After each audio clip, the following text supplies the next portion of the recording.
27 जुलाई 1986 Sunday का दिन और मौसम के मिजाज थोड़े बिगड़े हुए लग रहे थे। आसमान बादलों से घिरा हुआ था और कभी कभी तेज हवा और बारिश की हल्की बूंदें पड़ रही थी। इस हवा में कुछ तनाव भी था क्योंकि यहाँ फिलहाल सरकार ने धारा 144 लगा रखी थी। दार्जिलिंग में जन्मे भारतीय सेना के पूर्व गोरखा सैनिक सुभाष घिसिंग और उनकी गोरखा नेशनल लिबरेशन फ्रंट यानी GNLF उस दिन एक बड़ा आंदोलन करने वाली थी। ये अब तक का सबसे बड़ा आंदोलन बंगाल के हिली एरियाज में देखा जा रहा था और इस आंदोलन में कई युवा भी शामिल थे जो अलग अलग एरियाज से आके इस आंदोलन का हिस्सा बनना चाहते थे। इन सब का मकसद था कलिम्पोंग मेला ग्राउंड में जाके 1950 के इंडो नेपाल ट्रीटी को चलाने और अपने गोरखालैंड स्टेटहुड की लड़ाई को आगे ले जाने का। मगर ये सुबह लाल रंग में बदल जाती है जब अचानक ही चारों ओर गोलियों की आवाज गूंजने लगती है और तभी के तभी वहां अफरा तफरी मच जाती है।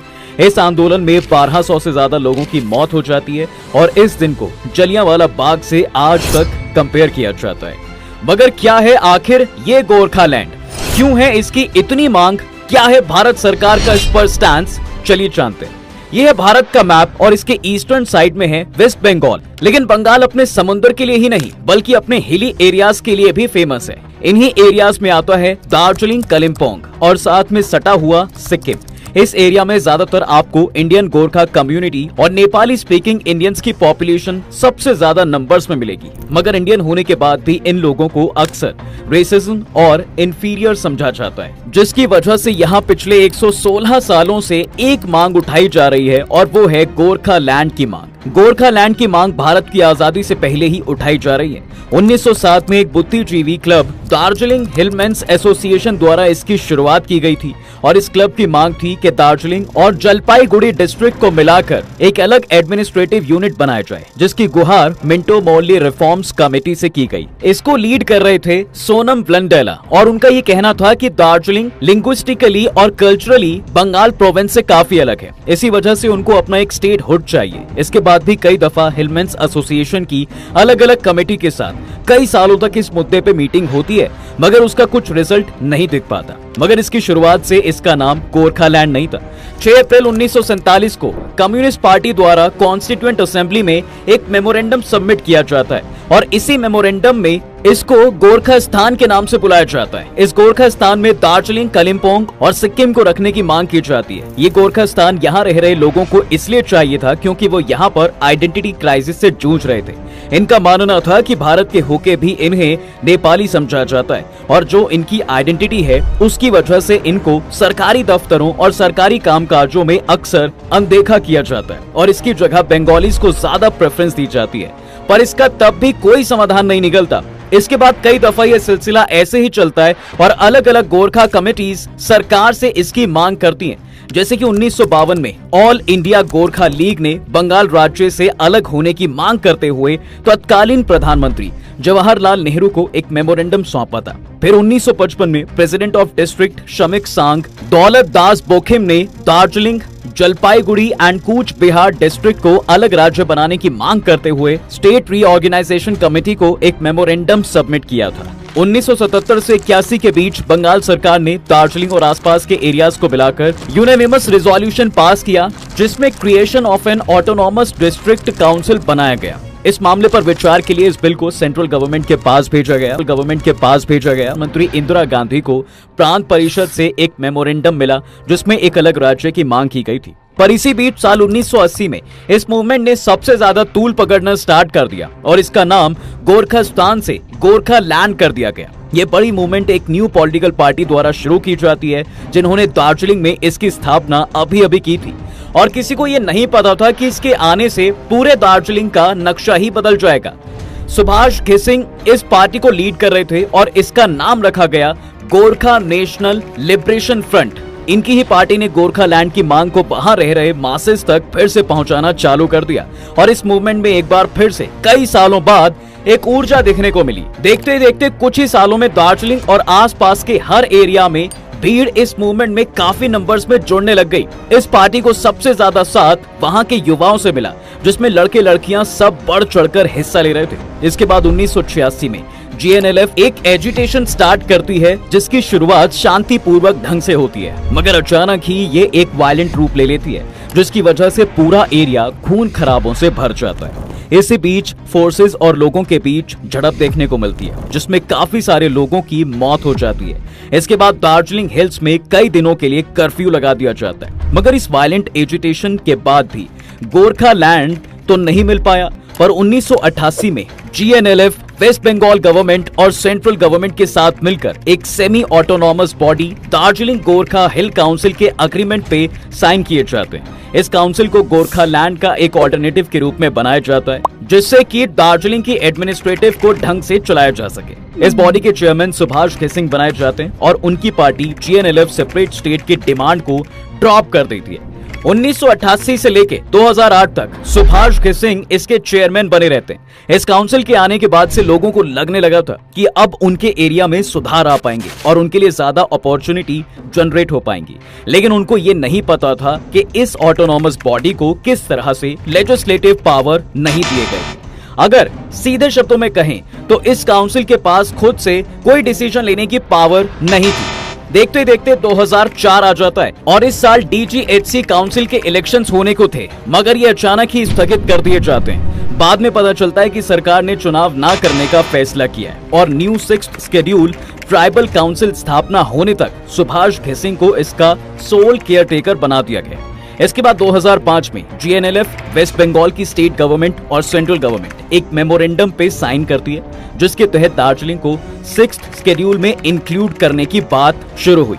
इस फैसले का सपोर्ट जीएनएलएफ को गोरखा की ट्राइबल कम्युनिटी से तो मिल जाता है, पर मेजॉरिटी पॉपुलेशन इस डिसीजन से नाखुश होती है क्योंकि उनको लगता है कि इससे गोरखाओं और दूसरी कम्युनिटीज में कास्ट डिफरेंसेस क्रिएट होंगे। जीएनएलएफ का सरकार के प्रति बढ़ता प्रेम और गोरखालैंड की मांग का ठंडा हो जाना उनकी पार्टी में इस बीच कई तनाव पैदा कर देता है। इसी बीच बिमल गुरुंग, जो कभी घिसिंग के भरोसेमंद सहयोगी थे, उन्होंने जीएनएलएफ से अलग होने का फैसला किया। उन्होंने गोरखा जनमुक्ति मोर्चा की स्थापना की जिसके प्रेसिडेंट वही बनते हैं। वो 6th शेड्यूल को गोरखालैंड के साथ हुआ धोखा बताते हैं और 2007 में फिर से गोरखालैंड की डिमांड को एक नई शुरुआत देते हैं। इस नई पार्टी के उभरने के बीच 2008 में सुभाष घिसिंग डीजीएचसी के चेयरमैन से रिजाइन कर देते हैं और इसके साथ ही दार्जिलिंग में उनकी लीडरशिप का अंत हो जाता है।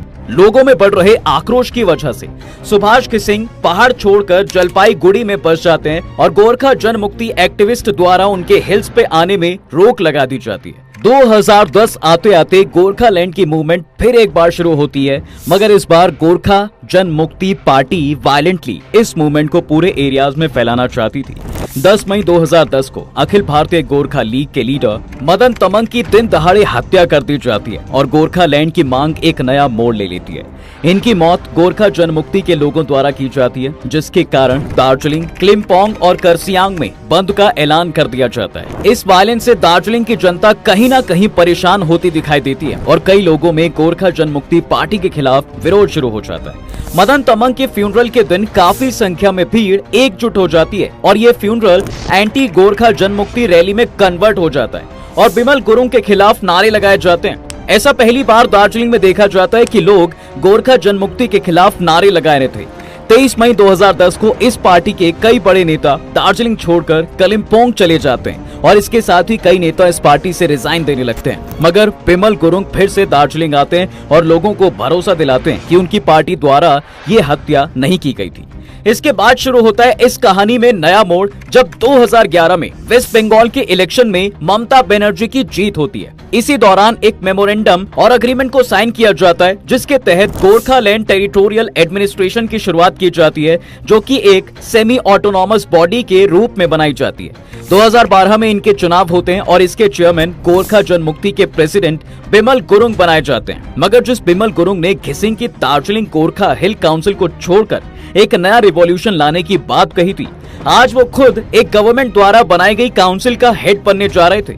लेकिन बिमल गुरुंग का कहना था कि ये एडमिनिस्ट्रेटिव बिल्कुल अलग है और इसके साथ जुड़ने से गोरखालैंड की मांग को और ज्यादा सपोर्ट मिलेगा। कई लोगों द्वारा देखा जाने लगा कि ममता बनर्जी का इन रीजनल पार्टीज के साथ उतार चढ़ाव होता रहता है, जिसकी वजह से 2013 में बिमल गुरुंग जीटीए चेयरमैनशिप से रिजाइन कर देते हैं। उनका कहना था कि जीटीए में स्टेट गवर्नमेंट का काफी इंटरफेरेंस रहता है और वो फिर से गोरखालैंड के एजुटेशन को शुरू करते हैं। 30 जुलाई 2013 को कांग्रेस वर्किंग कमेटी ने यूनानिमसली एक रिजोल्यूशन पास किया, जिसके तहत एक नई स्टेट तेलंगाना को आंध्र प्रदेश से बनाया गया। इसके चलते पूरे भारत में मांगे भड़क उठी। उनमें से मेन थी वेस्ट बंगाल में गोरखालैंड और असम में बोडोलैंड को राज्य का दर्जा देने की मांगे। इसके बाद दार्जिलिंग में बंद का ऐलान किया गया और इस बार ये शांतिपूर्वक ढंग से ही किया गया। इस मांग का अब भी कोई हल नहीं निकला और ये कुछ सालों तो यूं ही चलती रही। पर 2017 में कुछ ऐसा हुआ कि पूरा शहर फिर से 1986 की तरह हिल गया। ममता बनर्जी की सरकार ने एक नया रूल निकाला, जिसके तहत हर स्कूल में बंगाली भाषा को कंपलसरी पढ़ाने की बात की गई, जिसके बाद यहाँ हर जगह वायलेंट प्रोटेस्ट होने लगे। यहाँ के लोगों का कहना था कि उन पर जबरदस्ती ये थोपा जा रहा है और उनके कल्चर और लैंग्वेज को खत्म करने की साजिश हो रही है, जिसकी वजह से यहाँ 1986 के बाद सबसे बड़े प्रोटेस्ट देखे गए। इस दौरान इनडेफिनिट स्ट्राइक का ऐलान पूरे एरिया में किया जाता है। ये स्ट्राइक गोरखालैंड की डिमांड में सबसे लंबी स्ट्राइक देखी जाती है, जो कि 105 दिन तक चलती है। ये मूवमेंट अब किसी पॉलिटिकल पार्टी की नहीं बल्कि पीपल्स मूवमेंट बन जाती है। इस दौरान भी गोरखालैंड आंदोलन के समर्थकों द्वारा मास मूवमेंट्स निकाली जाती हैं। इसमें गोरखालैंड समर्थकों और सुरक्षा कर्मियों दोनों को कई चोटें आती हैं और इस विरोध प्रदर्शन में टोटल 11 लोगों की मौत हो जाती है। इस पूरे एरिया में बंद का ऐलान हो जाता है और बिमल गुरुंग के खिलाफ कई मुकदमे लगाए जाते हैं, जिसके बाद वो अंडरग्राउंड हो जाते हैं। इस एजुटेशन के बाद भी गोरखालैंड का मुद्दा ठंडा पड़ गया था। इसके बाद फिर से एक और ऑटोनॉमस बॉडी बंगाल गवर्नमेंट द्वारा बनाई जाती है, जिसको सेम गोरखालैंड टेरिटोरियल एडमिनिस्ट्रेशन के नाम से बनाया जाता है और इसके 2 नए रिप्रेजेंटेटिव बिनॉय तमंग और अनित थापा द्वारा चलाया गया। इसको लोगों ने जीटीए 2 के नाम से बुलाना स्टार्ट किया और ये आज भी चलाया जा रहा है। पर किसी रीजन से अनित थापा इनसे अलग हो गए हैं और बिनॉय तमंग तृणमूल कांग्रेस ज्वाइन कर लेते हैं और अनित थापा अपनी खुद की पार्टी भारतीय गोरखा प्रजातांत्रिक मोर्चा की शुरुआत करते हैं। अगर आज की बात करें तो गोरखालैंड का मुद्दा शांत सा दिखाई दे रहा है और बीजेपी की सरकार भी फिलहाल इस डिसीजन पर कभी भी फुली कमिटेड नहीं दिखाई दी। बीजेपी ने कई बार अपनी मैनिफेस्टोज में यहाँ रह रहे लोगों को शेड्यूल्ड ट्राइब्स का दर्जा देने की बात कही, मगर फुल स्टेट हुड का कॉन्फर्मेशन पे उसने भी आज तक कभी हामी नहीं भरी। अब देखना ये होगा कि अगर 2024 में बीजेपी की सरकार आती है तो वो दार्जिलिंग में कुछ बदलाव ला पाएगी या नहीं। तो ये थी दोस्तों गोरखालैंड की कहानी। अब देखना यह है कि क्या सच में दार्जिलिंग के लोगों को गोरखालैंड स्टेट मिल पाएगी। आपको क्या लगता है, गोरखालैंड बनना चाहिए या नहीं? कमेंट सेक्शन में जरूर बताएं। तब तक के लिए हम आपसे विदा लेते हैं। जल्द हाजिर होंगे एक नए इंटरेस्टिंग टॉपिक के साथ। अगर ये वीडियो पसंद आए तो इसे अपने दोस्तों के साथ शेयर कर दें और हाँ, वीडियो को लाइक करना ना भूलें। अगर आपने हमारे चैनल को अभी तक सब्सक्राइब नहीं किया है तो वो भी कर दें। साथ ही बेल आइकॉन प्रेस करना बिल्कुल ना भूलें ताकि हमारी वीडियो आप तक जल्द से जल्द पहुंच सके।